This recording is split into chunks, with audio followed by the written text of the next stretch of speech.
naji wani ya fara maganganu don Allah wanda bai san yadda abu yake bai saka bakinsa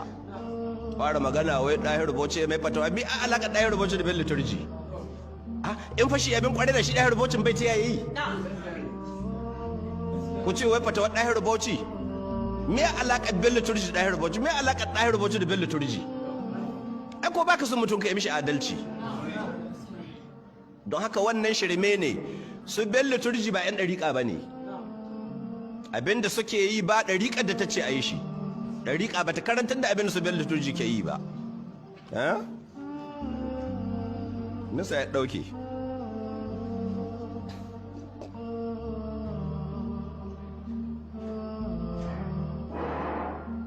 yawa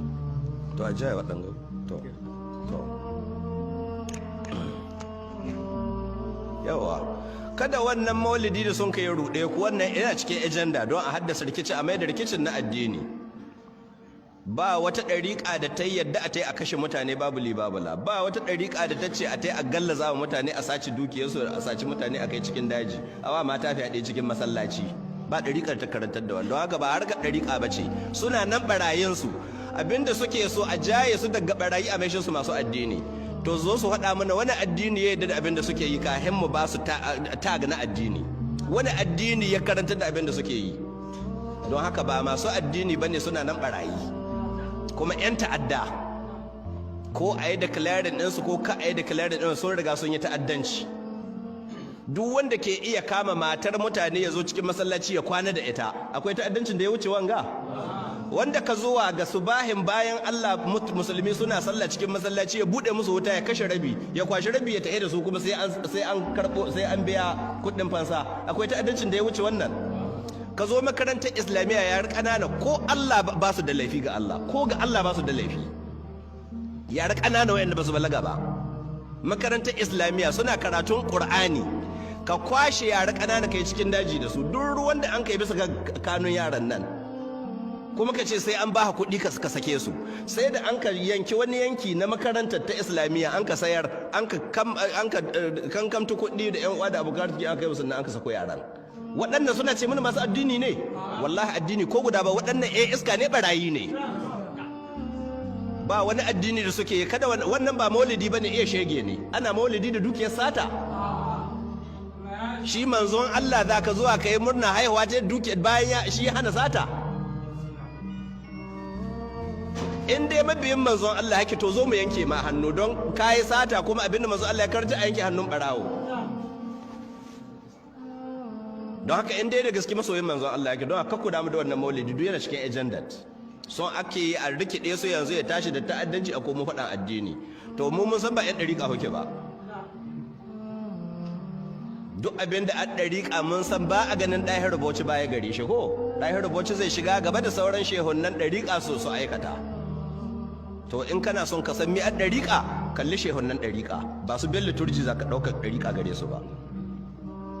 don haka bello turji mun gano wa ga sake wata kana nan ɓarawun ka ɗan iska ɓarawo sake wata kai ba mai addini ba ne ba wata ɗariƙa da yake kai ɗan iska ne tataccen ɗan iska kuma wallahi ba da daɗewa bi iznillah Allah zai yi maganin ka kai da wayannan da sun ka turo ka su kuma gwamnati da ke tsoro suna tsoron su taba ka sun ciyo bashi sun sai da Najeriya sun amsa kuɗi kuma kuɗin gara sun ka amsa sun sace sun tai sun gina manyan gidaje sun yi manyan hotel sun yi kamfunna to su ko su jira wallahi da bello turji da su duk Allah bai kyale su to ita ya kamata ku rike ta ce babba Allah ya isa to yan uwa musulmi assalamu alaikum warahmatullahi wabarakatuh da fata dai na san mutane da yawa sun kalli wannan bidiyo kuma ya yaɗe ko ina wanda malamin Bello ya ke wannan jawabi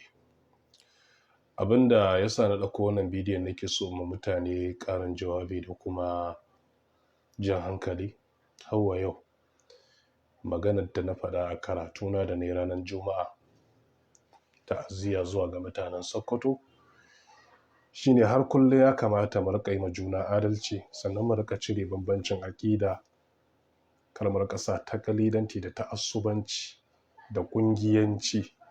cikin lamura wanda suke da alaƙa da rayuwarmu baki ɗaya, da cikin lamuran da yake da barazana ga rayuwar kowa da kowa. Abin da ya sa nake so in jawabi ko kuma in ja hankalin mutane, ba jawabi nake so mai yawa ba, illa iyaka darasi ne ya kamata wasu daga cikin matasan Tijjaniya da suke ƙoƙarin haddasa fitina da gaba tsakanin al'ummar musulmi, wanda shine kullum burinsu su yi amfani da su suke su ɗaukaka ko su samu suna. Wani abin ya rufe musu ido, suna so ko ta wace irin hanya su ga sun samu shuhura da kuma ɗaukaka. To shi yasa suka kirkiro abubuwan mabambanta wanda za su tattauna shi a matsayin topic of the week. Duk lokacin da wani abu ya lafa sai sun taso da shi.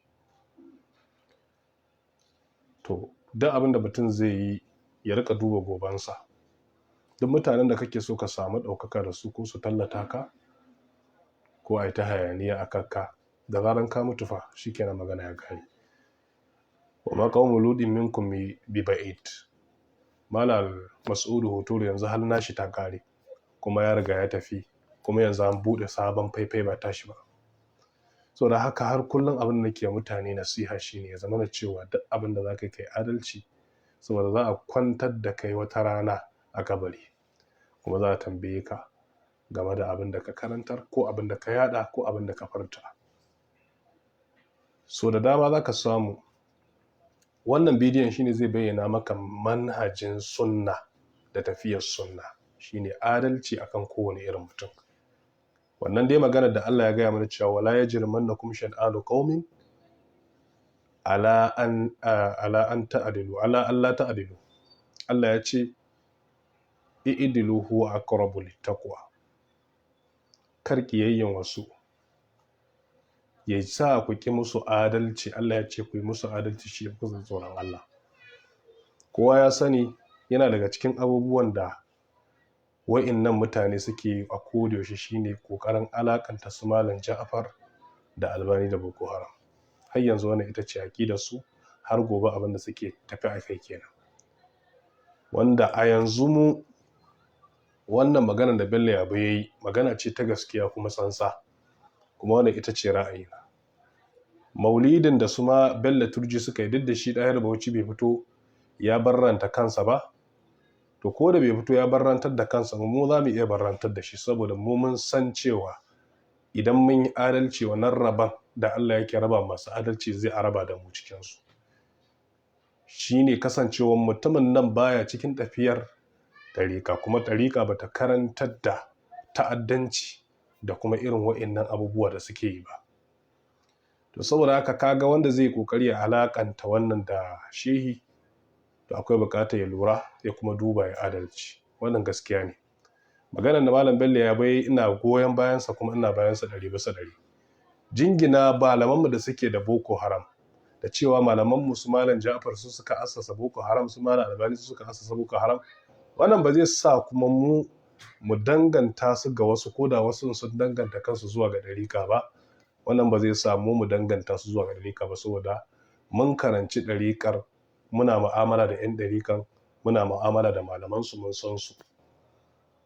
Saboda haka ba za mu yadda mu alakanta 'yan Dariqa da 'yan kidnappers ba saboda sun yi maulidi. Wannan shine asalin adalcin da ya kamata mu junanmu. A irin wannan lokacin ne ya kamata a yi ma juna adalci, domin a tunkara abu kwaya ɗaya a yake ta. Domin yanzu ba lokaci bane da zan rika nuna bambanci da wariya da cewa su wane su ne 'yan ta'adda. Gaskiya ne maganar Malam Bello Yabo da ya ce suna so su zo da wani sabuwar setup ne don su haɗa rikici, kamar yadda setup ɗin Boko Haram ta yi tasiri kan kwakwalen jahilai da waɗanda suke da son rai, yasa suke danganta malaman sunna da cewa su ke da alaka da Boko Haram, su suka assasa ta. To wannan fa su ma abin da suke so su yi kenan, domin su cimma wata manufa. Wannan kuma manufa ba za ta samu shiga ba insha Allah. To saboda haka kar wani ya ɗauki wannan abin da suka yi ya zama da cewa yana daga cikin abin da za mu rike hujja da shi wajen mu yaƙi 'yan Dariqa, domin mu ba ma yaƙa 'yan Dariqa sai da dalili. Duk abin da ka ga mun fito muna suka 'yan Dariqa akai, muna gani ne cikin littafansu, sannan kuma muna gani ne a aikace sai mu soke su akai. Amma abin da ba mu da dalili akai, ba daidai bane dan kana so ka kawo ƙarshen wani kai masa ƙage kai masa ƙarya, baya cikin sunna. ko ka alakanta shi da abin da bai da alaka da shi ko kuma ka faɗi abin da bai faɗa ba. Wannan yana daga cikin ƙa'ida ta sunna mutum ya kiyaye shi muddin yana so ya nasara ya kuma samu lada a wajen Allah. Ina kira kuma ga 'yan uwa ahlus sunna kar su yadda su ɗauki irin sunnar da su suka ɗaukan ma kansu wajen alakanta malaman mu da boko haram su ma su ce su ma sun samu dalili su ɗauki wannan Bello Turjin dan yayi maulidi su alakanta malam Bello su alakanta shi wannan Bello Turjin zuwa ga wato ainihin ɗariƙar Tijjaniya. Wannan baya cikin sunna. To saboda haka maganar da malam Bello ya bai na ɗauko ta ne domin ya zama na dalili jama'a su fahimci suwa yake da ƙungiyanci, suwa yake da ta'assubanci, suwa yake nuna wariya. Daga wannan ne zaka rika gane gaskiya a ina gaskiya take ka karbe ta. To saboda haka kullun su aikin su shine su yanko karatun Albani, hatta shi wannan malam Bello ya din sun sha yanko karatun sa, musamman karatun da ya taba daga bindiga domin ya nuna kariya ga ɗin ta'addan da suke so su bashi wato ainihin matsala a wancan lokaci mai jimawa. Sun shayi masa sharri, sun shayar da bibiyoyinsa, amma tare da haka gashi a yau malam Bello ya shi ke barantar da Dahir Bauchi dangane da abin da wato ainihin ake kokarin a jingina masa. To saboda haka jama'a faɗin Allah nan da ya ce kar ƙiyayyen wasu ya sa kuma wasu a ƙi musu adalci ita ce muke kai har yau, kuma wannan ita ce tafarkin manzon Allah, shine tafarkin mu ba mu wasu ƙarya ba. Su ko sun riga sun wato alakantu da ƙoƙarin yin mamala ƙarya domin su yada aƙida su ko kuma su yi suna. To wannan kuma kowa ya riga ya san ba inda zaka ci, domin ko in ɗabi'a ka ce ka yaudari mutane ka yada ƙarere a kansu domin ka samu wata wato ainihin falala ko kuma wata ɗaukaka, ba inda zaka ji, saboda ne akan ƙarya ka gina abinka. To saboda haka 'yan uwa wannan shine jan hankalin da zan yi, kar ya zama da cewa ƙiyayyen wasu ya sa miki musu adalci. Saboda haka nima ina kan bayan malam Bello Yabo, goyon bayansa kan cewa ba mu yadda a alakanta malam Shehu Dahir Bauchi da alaka da wannan walidin da Turji yayi ba da sunan shi ma yana son manzo Allah. Idan son ka da manzo Allah gaskiya ne, kamata yayi ka bar wannan aikin ka dawo ka runguma zaman lafiya kamar yadda sauran 'yan ɗariƙa suka runguma zaman lafiya. To saboda haka wannan shine jan hankalin da kuma nake so in, kuma gaskiya ne ana so a yi amfani da wannan ne a haddasa wata rikici ta yadda za a koma madadin a zo a haɗe kai tsakanin ɗariƙa da izala da sauran 'yan uwa musulmi a magance wannan matsalar, sai kuma a koma ana yakan juna, su kuma daga baya su bi dare su zo su karkashe mu. Wannan kaga ba za ta samu shiga ba. Wannan yana daga cikin abin da ya kamata, lokaci yayi da ya kamata mu haɗe kai, ba baya nufin cewa ba za mu ci gaba da sukar bid'ar da wasu suke yi ba da kuma ƙoƙarin ganar da waɗanda aka batar cikin su ba. A'a, wannan baya nufin haka, amma tunda wannan matsalar ta taso kamata a haɗa kai domin a tinkarar da ita, domin in ba a samu zaman lafiya ba ɗariƙar da kake ba zai yiwu ba, izalar da nake yi ba zai yiwu in yi ta ba. Kai ma duk wani abin da kake tunanin cewa za ka yi shi kana yin shi ne sanadin zaman lafiya, kamar yadda mai zuhudu yake cewa babu abin da ya kai zaman lafiya daɗi, amma shi na kuma yake cewa ne babu abin da ya kai zaman lafiya wanda yake daɗi, kamar yadda bahaushe yake cewa zaman lafiya ya fi zama ɗan sarki. To saboda haka 'yan uwa a wannan da lokaci nake cewa a yi haƙuri a kai zuciya nesa, kar ƙiyayyen wasu ko irin mugun aikin wani ya yake yi muku ko ta'asar da yake muku ya sa ku koyi da shi kuma ku yi irin ta'asar da yake yi. Wannan shine jan hankali na. Allah ta'ala ya datar da mu ya mana tawfiki. Assalamu alaikum wa rahmatullahi wa barakatuh.